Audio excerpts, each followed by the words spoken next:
या तो मैं 35 साल से पहले एक मिलियनेयर बनूंगा या फिर मैं एक ऊंची बिल्डिंग से छलांग मार दूंगा। ऐसा ही कहा था वॉरेन बफेट ने जब वो बहुत छोटे थे। दोस्तों, आज इस वीडियो में हम देखेंगे कि दुनिया के सबसे अमीर इन्वेस्टर ने पैसे कैसे कमाए, कैसे उन्होंने $0 को 32 साल की उम्र में $1 मिलियन बना दिया और 1 मिलियन को $85 बिलियन बना दिया। तो आइए स्टार्ट करते हैं। वॉरेन बफेट 30 अगस्त 1930 में अमेरिका ओमाहा में पैदा हुए थे। वॉरेन बफेट के डैड हार्वर्ड बफेट एक स्टॉक ब्रोकर थे जो कि एक पॉलिटिशियन भी रहे हैं, जबकि उनकी मदर एक हाउसवाइफ थी। 1930 में अमेरिकन क्राइसिस चल रहे थे। इससे पहले कि वॉरेन बफेट 1 साल के होते, उनकी फैमिली ने अपनी सारी बैंक सेविंग्स खो दी, क्योंकि जिस बैंक में वॉरेन की फैमिली की सेविंग्स थी वो बंद हो गया। वॉरेन ने बचपन में ही अपने माँ बाप गरीबी में जीते हुए देखे हैं। उनकी माँ कई बार अपना एक टाइम का खाना स्किप कर देती थी ताकि वॉरेन के डैड खाना खा सके, क्योंकि वो पूरा दिन काम करके थक जाते थे। और ये सब गरीबी देखकर ही वॉरेन ने बोला था, या तो मैं 35 साल से पहले एक मिलियनेयर बनूंगा या फिर मैं ओमाहा की सबसे ऊंची बिल्डिंग से छलांग मार के अपनी जान दे दूंगा। बचपन से ही वॉरेन मैथ्स और नंबर्स के साथ बहुत अच्छे थे। स्पेशली वो हर किसी चीज में पैटर्न ढूंढ लेते थे। फॉर एग्जाम्पल, वो बचपन में अपने घर के सामने सारी गाड़ियों के नंबर्स देखते और रात को उन्हें एक कागज में लिखते रहते और ये देखते कि कौन सी कार सबसे ज्यादा बार उनके घर के सामने से गुजरती है। एक बार वॉरेन ने देखा कि एक आदमी उनके घर के सामने लगी मशीन से कोल्ड ड्रिंक ले रहा है और उस मशीन में कोल्ड ड्रिंक्स के ढक्कन पड़े हैं। वॉरेन बफेट ने हफ्तों तक हर रोज वो सारे ढक्कन उठाए और देखा कि लोग सबसे ज्यादा कौन सी कोल्ड ड्रिंक पीते हैं। ढक्कनों को काउंट करने के बाद उन्हें पता चला कि लोग कोका कोला ज्यादा प्रेफर करते हैं। और बहुत सालों के बाद अपने इन्वेस्टिंग करियर में इसी नॉलेज की वजह से उन्होंने कोका कोला के काफी शेयर्स भी खरीद लिए थे। जब वॉरेन बफेट 10 साल के थे और बेंसन लाइब्रेरी में बुक्स पढ़ रहे थे तो उन्हें एक बुक दिखाई दी जिसका टाइटल था 1000 तरीके $1000 कमाने के। उस बुक में पैसे कमाने के काफी आइडियाज दिए थे, लेकिन उनमें से एक आइडिया वॉरेन को बहुत पसंद आ गया और वो आइडिया था कि आप वेइंग मशीन लगा के भी $1000 कमा सकते हैं। आइडिया ये था कि एक मशीन को लगा के उससे जितने पैसे आएंगे उससे दूसरी मशीन खरीद ली जाए और हर बार प्रॉफिट को खर्च करने के बजाय री इन्वेस्ट किया जाए। ये देखते ही वो 7 साल का बच्चा वॉरेन बफेट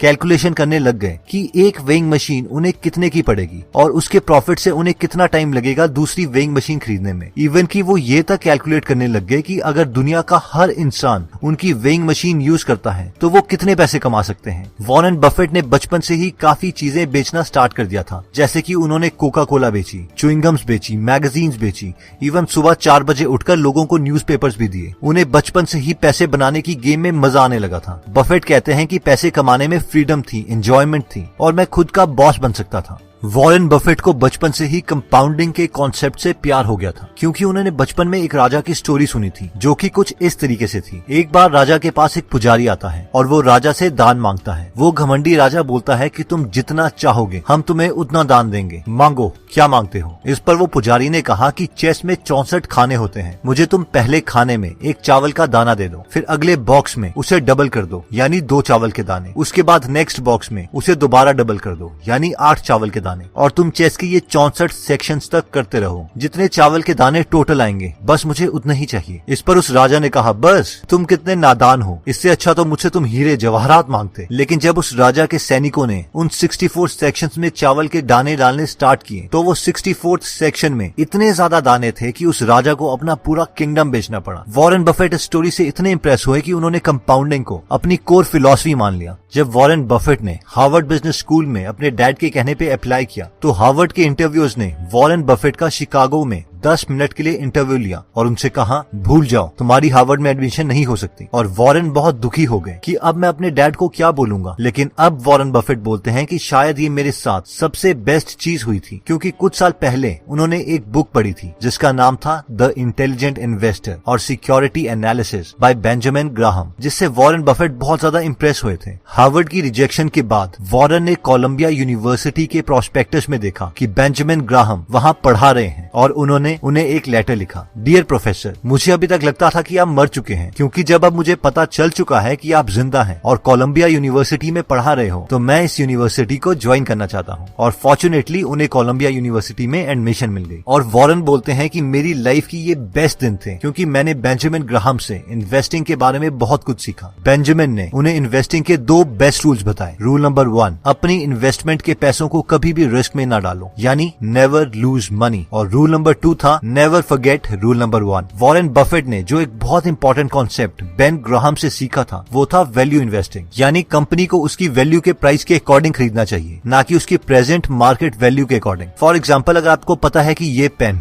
10 रुपए का है और कल को अगर मार्केट आपको वो पेन 20 का बेचती है तो उसे खरीदना नहीं चाहिए बल्कि वेट करना चाहिए, और जिस दिन वही पेन मार्केट आपको 5 रुपए का ऑफर करने लगे तो उसी वक्त उसे खरीद लेना चाहिए। और जैसे ही मार्केट दोबारा से उस पेन को 10 रुपए का बेच रही हो तो आपको भी वो खरीदा हुआ पेन मार्केट में दोबारा 10 रुपए का बेच देना चाहिए और प्रॉफिट कमा लेनी चाहिए। अब यही फिलॉसफी बफेट ने बड़ी कंपनियों के शेयर्स को खरीदने के लिए यूज करी और बहुत पैसे कमाए। 1956 में वॉरेन ने 25 साल की उम्र में खुद की एक पार्टनरशिप फर्म खोली जिसमें उनके साथ 7 पार्टनर्स थे। मैक्सिमम पार्टनर्स उन्हीं की फैमिली में से थे। सिर्फ 6 साल में यानी 1962 में वो अपने $1,05,000 को अपनी पार्टनरशिप फर्म की मदद से $7 मिलियन में कन्वर्ट कर चुके थे, जिसमें से $1 मिलियन बफेट के थे। यानी सिर्फ 32 साल की उम्र में ही वो एक मिलियनर बन चुके थे। और फॉर्चुनेटली उन्हें एक ऊंची बिल्डिंग से कूदना नहीं पड़ा जैसे कि उन्होंने बचपन में प्रॉमिस किया था। मार्केट में शेयर्स का प्राइस बढ़ रहा था और सस्ते शेयर्स खरीदना मुश्किल हो रहा था, इसलिए बफेट ने कुछ सालों में अपनी पार्टनरशिप फर्म बंद कर दी। वॉरेन को पब्लिक स्पीकिंग से बहुत डर लगता था। वो कहते हैं कि उस वक्त अगर मैं स्टेज में चला जाऊं तो मुझे लगता था कि मैं वॉमिट कर दूंगा। फिर उन्होंने न्यूज़पेपर में डेल कार्नेगी का एक पब्लिक स्पीकिंग कोर्स देखा और उन्होंने वो कोर्स ज्वाइन कर लिया। वॉरेन बफेट के अकॉर्डिंग इससे उनको आगे की प्रोफेशनल लाइफ में एक बहुत बड़ा जंप मिला। वॉरेन बफेट कहते हैं कि इस कोर्स से उन्हें इतना कॉन्फिडेंस भी आ गया था कि उन्होंने उस वक्त अपनी गर्लफ्रेंड सुजैन को शादी के लिए प्रपोज कर दिया और उनसे शादी कर ली। इसके बाद बफेट की लाइफ में एंट्री हुई उनके एक क्लोज पार्टनर चार्ल्स मंगर की। चार्ल्स मंगर से मिलने से पहले वॉरेन की इन्वेस्टमेंट फिलॉसफी ये थी कि ऐसी कंपनी खरीदो जिसकी एक्चुअल वैल्यू तो ज्यादा हो लेकिन बैड मैनेजमेंट की वजह से वो अभी सस्ते में मिल रही हो, और जब बाद में उस कंपनी की वैल्यू बढ़ जाए उस वक्त उसके मार्केट शेयर्स बेच दो और प्रॉफिट कमा लो। लेकिन चार्ल्स मंगर से मिलने के बाद बफेट की ये इन्वेस्टमेंट स्ट्रेटेजी बन गई कि ऐसी कंपनीज खरीदो जो क्वालिटीज कंपनी हो और जिन्हें बाद में बेचने की जरूरत ही ना पड़े, क्योंकि उस कंपनी की वैल्यू खुद ही कंपाउंड होके बाद में बढ़ जाएगी और हमें वो कंपनी प्रॉफिट कमा के देगी। और इसी फिलॉसफी की वजह से बफेट ने Coca Cola, American express, Gillette जैसी कंपनीज के शेयर खरीदे और बहुत प्रॉफिट कमाया। इससे कुछ साल पहले बफेट ने एक कंपनी के काफी शेयर्स खरीद लिए थे जिसका नाम था बर्कशायर हैथवे, जो कि एक टेक्सटाइल कंपनी थी। जब बफेट इस कंपनी के काफी शेयर्स खरीद चुके थे उस वक्त इस कंपनी का पूरा कंट्रोल बफेट के हाथ में आ गया और वो बर्कशायर हैथवे के चेयरमैन बन गए। बफेट ने बर्कशायर के यूजलेस एसेट्स बेचना स्टार्ट कर दिया और फाइनली टेक्सटाइल का काम बंद करके उसे एक इन्वेस्टिंग फर्म बना दिया जिससे उन्होंने बहुत ही पैसे कमाए। आज भी वॉरेन बफेट का मैक्सिमम पैसा बर्कशायर हैथवे में ही है। दोस्तों, वॉरेन बफेट ने एक सिंपल आइडिया लिया, कंपाउंडिंग, और उससे अपनी पूरी लाइफ फॉलो किया और आज 2019 में वॉरेन बफेट की नेट वर्थ $85 बिलियन